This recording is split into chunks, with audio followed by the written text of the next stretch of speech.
Namaste. Let's go live. Another bicycle live stream on Anzac morning, Saturday the 25th of April.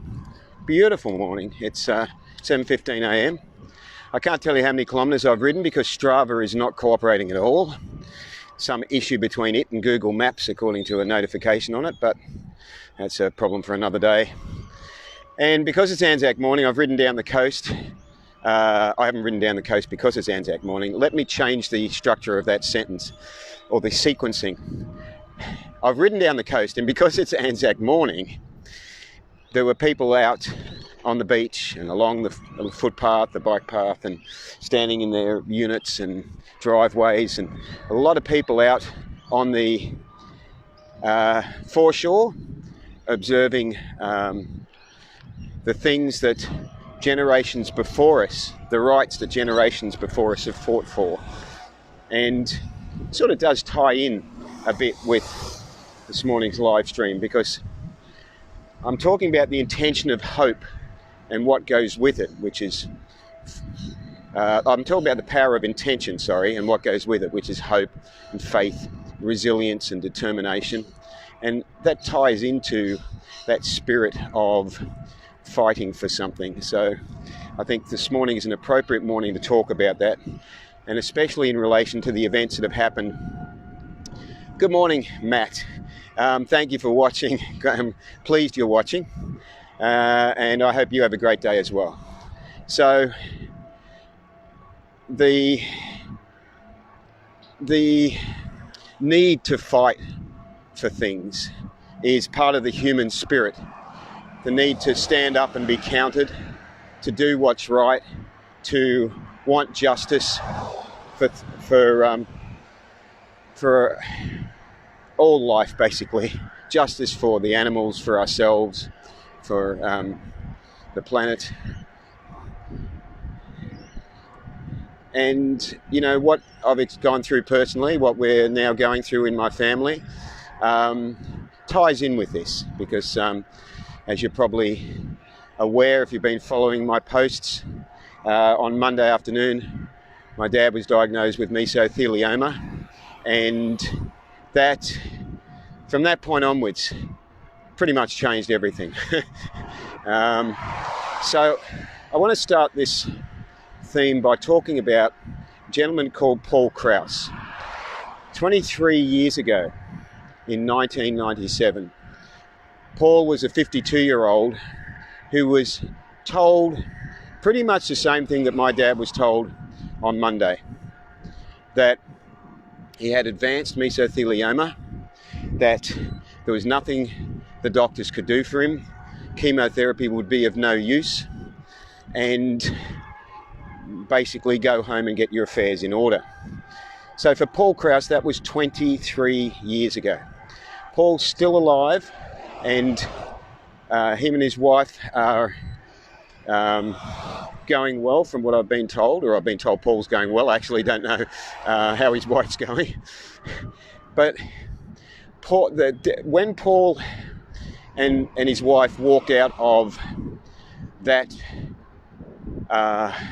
meeting with the doctor or whoever it was that day, where 23 years ago, when he was told that he only had a few months left to live, that's when he had a choice to make. And this is where hope comes, and the power of intention comes into it. He had a choice to make. And his wife actually said in one of the videos I watched, where she said something along the lines of, well, we're certainly not going to follow, or, you know, the advice of the doctor in that relation. We're just not going to give up hope. And when push comes to shove, most of us in the same situation tend to have that intention. When it comes to the point of death, we will fight to our dying breath to stay alive. Our will to keep living is indeterminately strong. So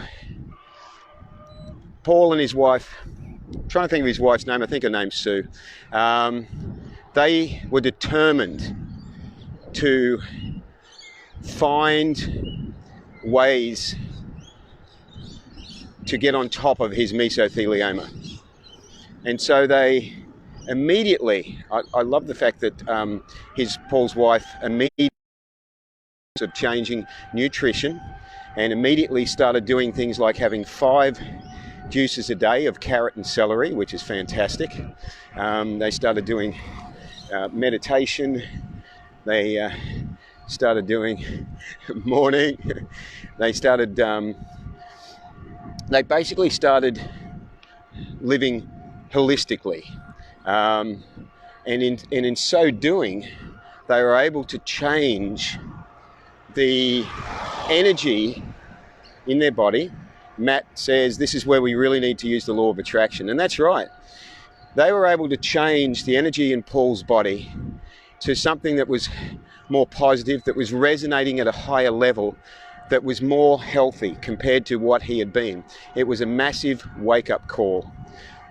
And we must remember that we send out from our thoughts, we send out through our body a code that the body responds to, a coded message basically that's saying, this is how I want you to perform, and it is based on our thoughts and our intentions.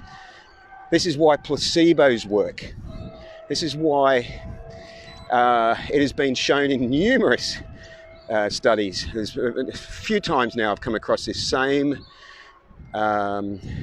situation where a placebo has morning.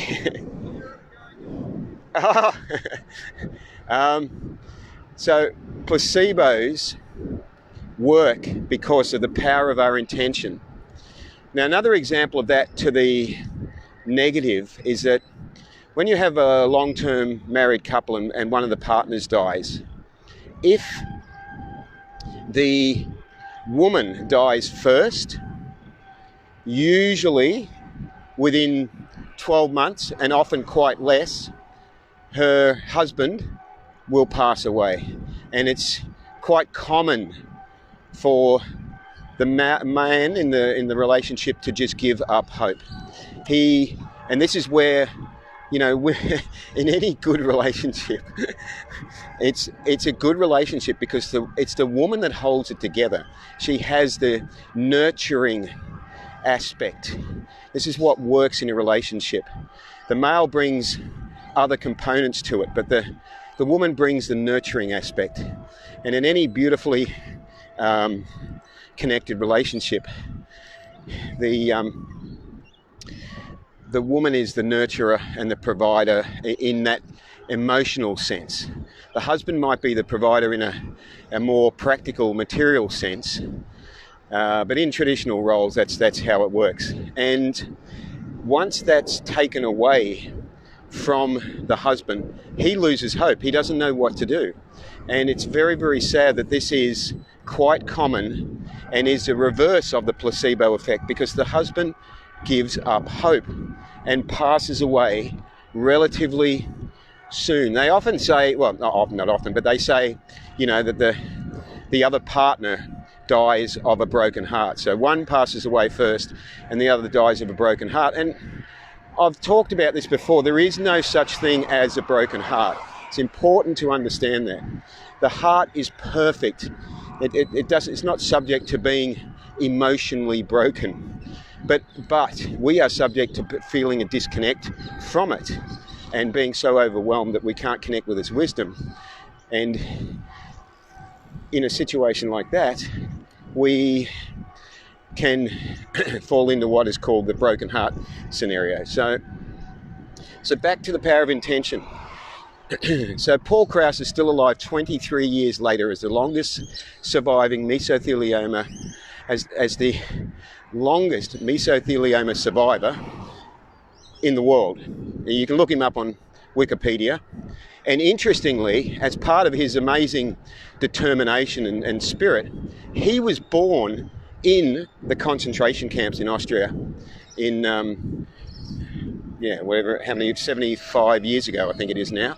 So his start in life was certainly one of, wow, just, you know, hardness, and he his mum actually, I believe, escaped the concentration camps and got them to safety. I believe that's what I read, if I read that correctly. So he certainly had a hell of a start to life, and yet because of the attitude, but him and his wife do not give up sort of attitude, this determination, this resilience, this faith that they can find a way. These characteristics come through, and morning, and they have found a way. So I found that very inspiring. I discovered Paul's story a few hours after we were given the news about Dad on Monday afternoon. I discovered it that night. I was in a state of what you would call complete emotional overwhelm, a state of shock, similar to what you might have if you had, say, a physical accident.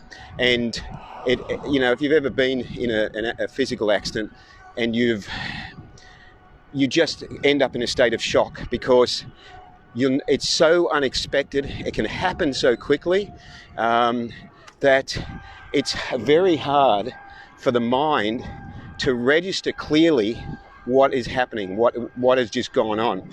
Now, emotionally, that happens too, from an overwhelm of thoughts, which is what I experienced on Monday and Tuesday, and started to ease off on Wednesday. And that overwhelm of thoughts is that it's like you cannot make sense of the information that's been given to you. And when that information is one where you feel like you're losing all hope, it can be very, very intense. Now, for me, it brought up a lot of stuff which I might talk about in a separate live stream maybe, but basically it brought up stuff that goes right back to my earliest memories as a child. And despite the fact that I do energy tapping and meditation and many other things to stay in a place of peace and connectedness, I was still easily overwhelmed by the information that we had received about Father's health. And in the end, I had to start taking anti-stress and anti-anxiety tablets, natural herbal ones, to bring me back to a point where I could start getting some sleep and start functioning again. So there was another point I wanted to make there, but basically I got a message, as I do sometimes, that came from within. A few hours after we'd got the news Monday night, I got this message. It just came to me as I was walking out the door of Mum's place and going back up to my place. And the message was very clear. It just said, "It doesn't end this way." And I thought, wow. And I actually said it out loud as it came through, and I said it a few times. And I said, "It doesn't end this way." And I thought that determination started to come through. And then I started to think, because the difference was that Mum was so overwhelmed by the news that she was initially ready to give up hope. And it's understandable. That was her initial reaction. Mine was like, no, Father has never given up on anything. Quite the opposite. He's incredibly stubborn and determined, and he would not want us to give up on him. So my attitude, and I was quite strong in expressing this to Mum, was not to give up. So then I started doing a few short videos, which I put on Instagram and Facebook, to bring in the power of prayer, of collective prayer and well-wishing. And we could have kept the news of Father's health to ourselves, but I thought, no, there is a resource here. Let's use some cleverness and let's call on the resources that we have available. And I thought, what a beautiful resource. So many people on social media that follow my journey. Why not call on them in the time of need and say, can you please share some positive intentions and positive thoughts and prayers and send them our way for Father. And of course, that started an avalanche of people doing that, to which I read all the messages out to Dad, and he was very, very touched, and Mum, and of course all of us. I'm reading them and crying at the same time, which we've done a lot of this week, of course. And it was just so a big appreciation out to everyone for just being so beautiful to want to help with the power of positive intention. And so Father's come home on Thursday from the hospital, and he's very keen to do whatever can be done to improve his health. And he's like, okay, when do we start? We started straight away. I made him green smoothies straight away. Mum started making him green smoothies without me having to do it for him. I'm going to be doing some juicing for him. They already do meditation, and there's a few other things that we're working on. So this is where the power of intention, of hope and resilience and faith and determination. We have the choice in any situation. We have the free will to choose how we react and respond to any situation. We can use it as an excuse to give up, or we can use it as a lesson to find courage and determination and resilience, and to have faith that it's all happening for the highest good, and that there is a reason, and that perhaps, one of the benefits of going through a hardship is being able to share that so that others can get something from it. They can learn from it, they can get some solace from it, they themselves can receive the hope that they're looking for from it. And that's what happened 23 years ago with Paul when he was diagnosed with mesothelioma, is that his story has inspired others. And so the hardship that he's gone through and the determination to rise above it has been an inspiration for those that come after.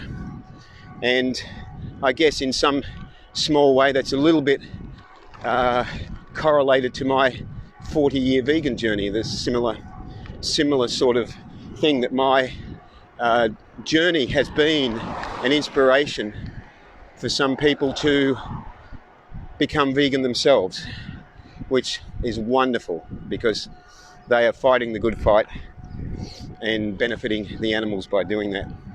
So I think that's an appropriate message on this Anzac morning about fighting for what we believe in, about not giving up. And thank you for watching. Remember to live vegan and save lives. Speak to you soon. Ahimsa.